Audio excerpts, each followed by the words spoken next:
Salut à tous et j'espère que vous allez très bien. Alors aujourd'hui, on se retrouve dans une nouvelle vidéo et dans cette vidéo, on se retrouve dans la continuité de notre playlist Transforme ta relation avec Jésus-Christ. Et aujourd'hui, nous nous retrouvons dans le 5e point. Et comme je le disais dans la vidéo précédente, le sujet d'aujourd'hui, on va parler de veiller et prier pour ne pas tomber dans la tentation. Veiller et prier pour ne pas tomber. Alors comme d'habitude sur cette chaîne, nous nous appuyons sur la parole, le roc. Matthieu 26, verset 41. Si tu ne connais pas ce verset, je doute que tu sois chrétien. Veillez et priez afin que vous ne tombiez pas dans la tentation. C'est Jésus qui parle à ses disciples après que ses disciples se sont assoupis à 3 reprises lorsque Jésus priait au jardin de Gethsémani pour pouvoir affronter la croix avant d'être vendu par son disciple Judas. Et Jésus se rassemble avec ses disciples pour pouvoir se fortifier dans la prière, affronter sa destinée. Mais ses disciples n'arrivent pas à le soutenir dans la prière, ses disciples n'arrivent pas à le suivre dans cette prière-là et ses disciples s'endorment. Alors Jésus leur fait un reproche et un conseil et il leur dit de veiller et de prier afin de ne pas tomber dans la tentation. Quel est le rapport, quelle est la corrélation entre le fait de veiller et de prier? Pourquoi le fait de veiller et de prier me permettent de ne pas succomber à la tentation? Tout simplement, nous devons comprendre que lorsque tu es tenté, lorsqu'un chrétien est tenté, il y a une force derrière cette tentation. Et cette force, ça s'appelle la séduction. Cette séduction, elle provient tout simplement de l'ennemi, de certains esprits impurs qui vont passer par le biais de la tentation pour pouvoir dérober ta force, pour pouvoir voler ta force. À chaque fois que tu es tenté d'un péché, c'est toujours une question de force contre force. C'est les forces des ténèbres qui essayent de te faire tomber pour pouvoir te voler, pour pouvoir te ralentir dans ta marche avec Dieu. Et quand tu résistes, c'est la force du Saint-Esprit qui se manifeste aussi au-dedans de toi. Alors Jésus nous donne ce secret et nous fait une image. Il nous montre d'un côté la tentation. Et derrière cette tentation, il nous montre une chute. Parce qu'il dit, afin que vous ne tombiez pas dans la tentation. Donc la tentation vient pour te faire tomber. Parce qu'avant de tomber, tu es tenté. Donc il nous montre la tentation qui vient pour te faire tomber. Et de l'autre côté, il nous montre la prière. Or, derrière la prière se cache la puissance du Saint-Esprit. Alors, qu'est-ce que nous devons comprendre? C'est que tout simplement, la prière est le fait de te permettre d'être rempli du Saint-Esprit et c'est le fait d'être rempli du Saint-Esprit qui te permet de ne pas tomber en tentation. En vérité, la prière ne permet pas de ne pas tomber. C'est le fait d'être rempli du Saint-Esprit qui te permet de ne pas tomber. Or, pour être rempli du Saint-Esprit, il faut prier. C'est comme lorsque Jésus dit « Cette sorte de démons ne sortent que par la prière et par le jeûne ». C'est pas le jeûne qui chasse le démon, c'est pas la prière qui chasse les démons. Parce que même dans l'Ancien Testament, on jeûnait, on priait, mais les démons n'étaient pas chassés. La vérité, c'est que le jeûne a cette capacité d'augmenter ta sensibilité spirituelle pour discerner le démon qui se trouve derrière cette personne afin de le chasser. Et de la même manière dans ce verset, le fait de veiller va te permettre de passer du temps devant Dieu, du temps dans la présence de Dieu afin de te remplir de sa force, remplir de sa plénitude pour pouvoir affronter les tentations de la journée. Et c'est aussi une image pour nous montrer que le fait de veiller, tu vois, normalement, la nuit, c'est fait pour dormir. Mais quand, au lieu de dormir, tu passes ton temps devant la face de Dieu, en fait, c'est une représentation pour dire que celui qui veille pendant la nuit va dominer pendant le jour. Mais celui qui dort pendant la nuit va être dominé pendant la journée.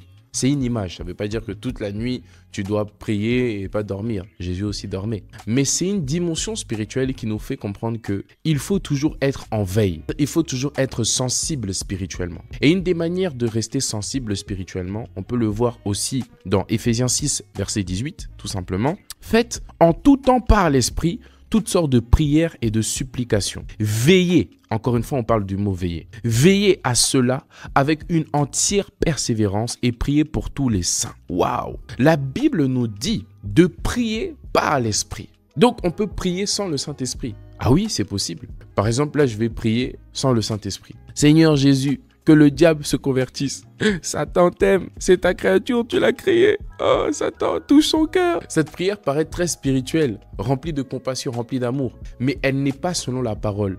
Alors je peux prier pendant des heures, Dieu ne va jamais m'exaucer parce que Satan n'a pas le droit de la rédemption. Vous voyez? Donc prier par l'Esprit, c'est tout d'abord prier en ayant conscience de la volonté de Dieu qui se trouve dans sa parole. C'est pour ça que quand Jésus présente à ses disciples comment prier. Il leur dit, dites notre Père qui est aux cieux, que ton nom soit sanctifié, c'est-à-dire que ton nom soit mis à part. En dehors de toi, il n'y a pas d'autre Dieu. En dehors de toi, il n'y a pas Allah, il n'y a pas Bouddha, il n'y a pas d'autre spiritualité. En dehors de toi, il n'y a rien d'autre. Notre Père, que ton nom soit sanctifié, que ton nom soit mis à part.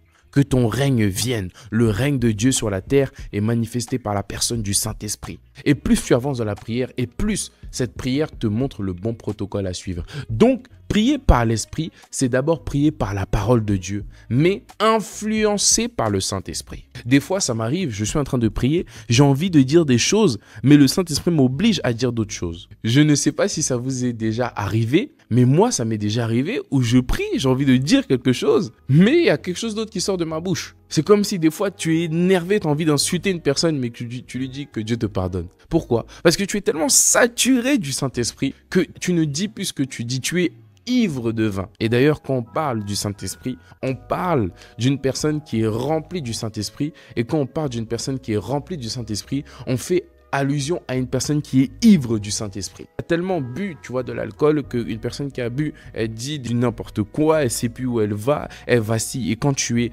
ivre du Saint-Esprit, en fait, tu parles comme Jésus, tu penses comme Jésus, mais c'est plus toi qui es au contrôle, c'est l'alcool qui te possède. Et la Bible dit, ne vous enivrez pas de vin, c'est de la débauche, mais soyez plutôt remplis du Saint-Esprit. Et donc, quand tu es rempli du Saint-Esprit, tu es influencé par le Saint-Esprit. Beaucoup de personnes ont du mal avec ce mot, être possédé par le Saint-Esprit, parce qu'elles pensent tout de suite à possédé par un démon. Non, le Saint-Esprit, on peut être possédé. Et d'ailleurs, tout chrétien doit aspirer à être possédé du Saint-Esprit. Parce que lorsque tu es possédé par le Saint-Esprit, ça veut dire tout simplement que tu es conduit par le Saint-Esprit. Veillez et priez. Une des grandes choses que notre génération a du mal à faire, c'est le fait de veiller. On n'a pas trop de mal à prier et encore. Jeûner, alors là vraiment la plupart, même un jour de jeûne par semaine, non pas. Mais veiller, alors là vraiment il n'y a plus personne. Or, tout chrétien normalement doit avoir au moins un jour dans la semaine où soit il ne dort pas et prie,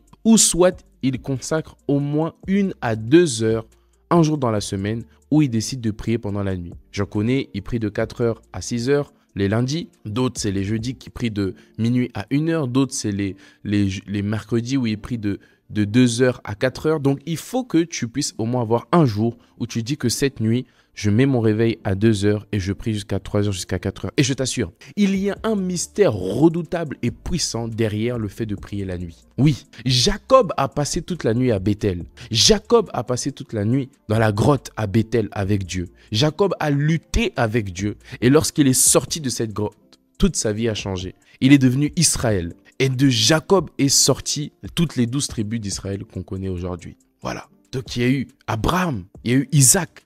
Et de Isaac est sorti Jacob. Et de Jacob est sorti Joseph. Donc, on voit que la prière, le fait de veiller la nuit, a la capacité de changer toute ta vie. Pourquoi? Parce que la vérité, c'est que pendant la veillée, tu cumules 3 choses redoutables qui ont la capacité d'ouvrir le ciel. Premièrement, tu veilles. Donc, tu passes du temps devant Dieu. Deuxièmement, tu jeûnes. Parce que la nuit, quand tu pries, en général, tu ne mangeras pas. Et troisièmement, tu pries. Donc, tu mélanges la prière, la veille, plus le jeûne. C'est redoutable. Et ça a la capacité d'augmenter ta sensibilité spirituelle. Et je t'assure, moi je le fais et ça m'a béni. Pour même vous dire la vérité à vous, ma communauté, ma vie a été transformée, pas dans des temps de prière la journée, mais dans des temps de prière la nuit. C'est pendant la nuit que moi, ma vie a changé. Où Dieu s'est manifesté à moi par sa présence, par sa gloire. Et j'ai entendu sa voix. Et il m'a parlé du milieu de sa gloire. Il m'a attiré vers lui, il m'a transformé. Donc je vous donne vraiment ce conseil-là, mes frères et sœurs, de prendre des temps où vous passez la nuit devant Dieu.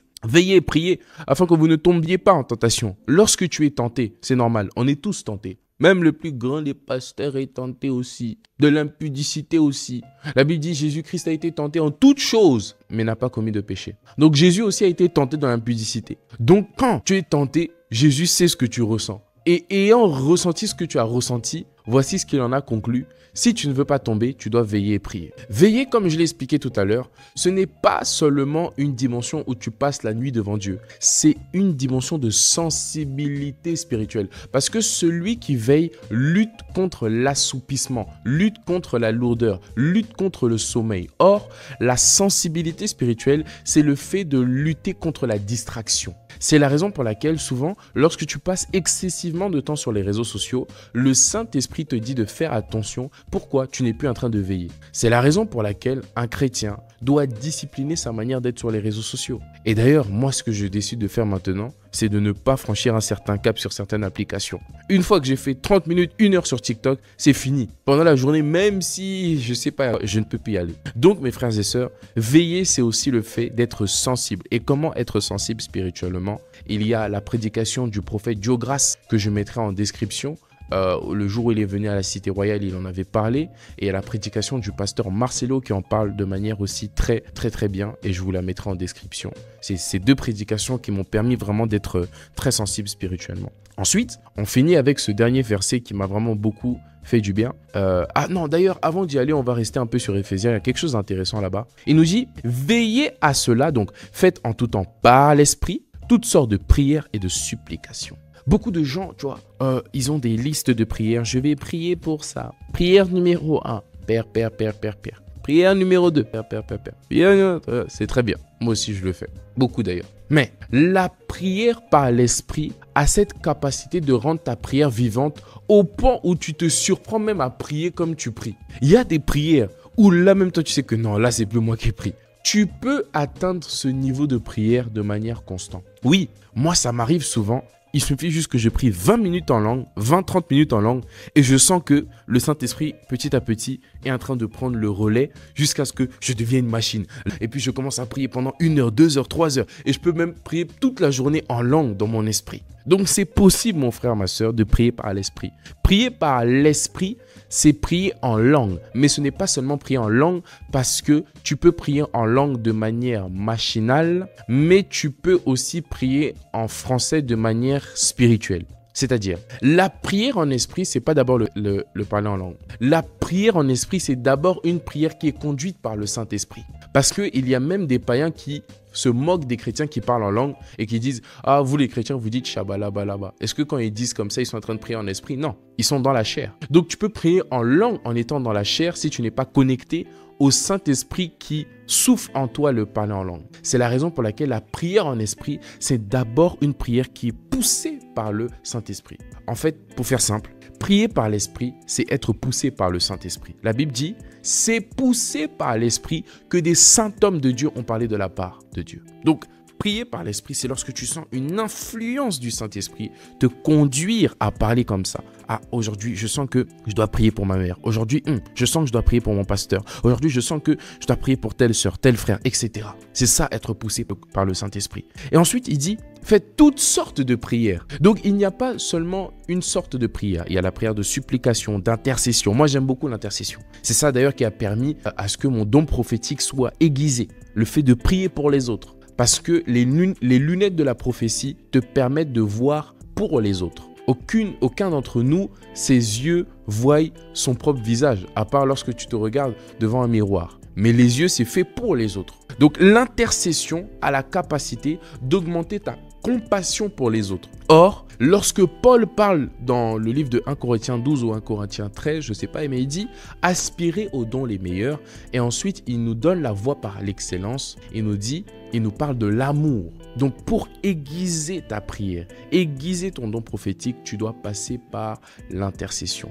Et c'est l'une des prières que l'apôtre Paul nous parle dans Éphésiens lorsqu'il parle de supplication. Quand on parle de supplication, on parle aussi d'intercession. Donc il y a la prière d'intercession qui te permet de prier continuellement parce qu'il y a toujours des problèmes, il y a toujours des gens qui ont besoin de prière. La prière de supplication où tu supplies Dieu par rapport à quelqu'un qui traverse un moment difficile. Il y a aussi des prières de requête, il y a aussi des prières de demande, il y a toutes sortes de prières. Voilà. Veillez à cela avec une entière persévérance. La persévérance dans la prière. Quand ça va, tu pries. Quand ça va pas, tu pries quand même. Quand tout va bien, tu pries. Quand tout va pas bien, tu pries. Quand tu as envie de prier, tu pries. Quand tu n'as pas envie de prier, tu pries. Quand tu sens l'onction, tu pries. Quand tu sens pas l'onction, tu pries. Quand Dieu t'a dit de prier, tu pries. Quand Dieu t'a pas dit de prier, tu pries. Quand tu sens que tu as fortement envie de prier aujourd'hui, prie. Quand tu sens qu'aujourd'hui tu es down, prie. La prière, c'est une obligation. Priez sans cesse. La prière, c'est la respiration d'un homme spirituel. La prière, c'est ça qui te permet de recevoir les informations célestes. La prière a la capacité de dresser une échelle entre le ciel et la terre. La prière a la capacité de faire brûler ton feu continuellement dans ton cœur. Donc si tu veux rester en vie spirituelle, prie. Et comment il faut prier? Il faut prier. Quand est-ce qu'il faut prier? Il faut toujours prier. Jésus donne une parabole.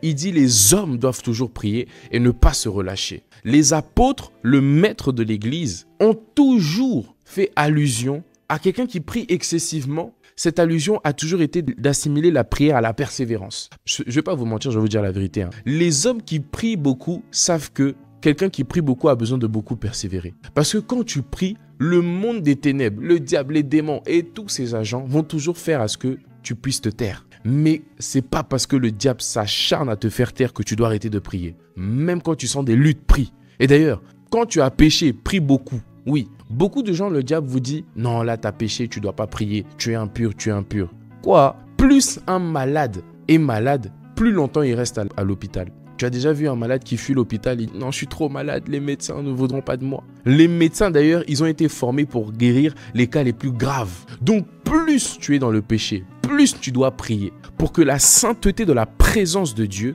te sanctifie et te purifie.